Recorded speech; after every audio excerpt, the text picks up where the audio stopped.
la complainte Zuckerberg pour dire vraiment il fallait intervenir, c'était pas possible, ça vous fait sourire ou ça vous agace?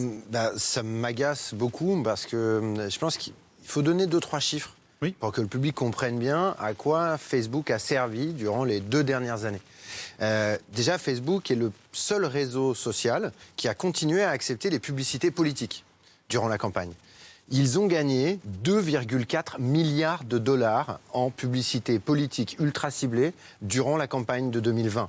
C'est tout candidat confondu, toute élection confondue. Donald Trump a investi, lui, plus de 100 millions de dollars pour sa campagne à lui, sur Facebook, afin de cibler les Américains. Quels étaient les messages? Moi, j'ai observé tout ça pendant toute la campagne. C'est exactement les messages qu'ils suppriment aujourd'hui.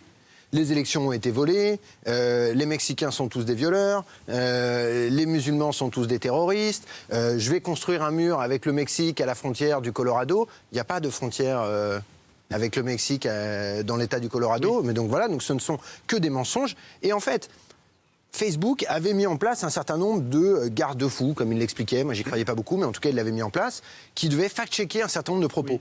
Ils ont exclu les publicités politiques de ce fact-checking. Qu'est-ce que ça veut dire? D'ailleurs, un Américain a décidé de le faire. Les politiques, c'est de l'argent qui rentre. Hein. Alors, exactement. Mais qu'est-ce qu'il y a un Américain qui a dit, tiens, je vais mettre au défi Facebook, je vais me présenter comme gouverneur de Californie pour avoir le droit de mentir sur Facebook. Et enfin, quel est le problème? Le problème, c'est pas tant que Facebook laisse dire n'importe quoi à M. Trump. C'est déjà pas bien. C'est pas bien, et c'est très regrettable qu'ils aient récupéré autant d'argent pour faire de la publicité politique. Mais c'est même pas le pire. Le pire, c'est que Facebook a mis à la disposition de M. Trump et de tous les candidats des outils algorithmiques d'une précision absolument folle pour trouver, à l'insu des électeurs, ceux qui seraient le plus sensibles à ces messages et à cette désinformation. Je crois que ça, on ne peut pas du tout l'accepter. Et en fait, on est dans une situation terrifiante. Tant que tout cela n'avait que de conséquences numériques, finalement, c'était pas très grave. Aujourd'hui, plus personne ne peut nier que ce qu'il se passe en ligne a des conséquences dans la vraie vie. Et je crois qu'il faut absolument, mais très très vite, changer de braquet. On ne peut plus accepter que ces plateformes ne soient pas responsables de ce qu'elles diffusent. C'est une aberration. Pourquoi ?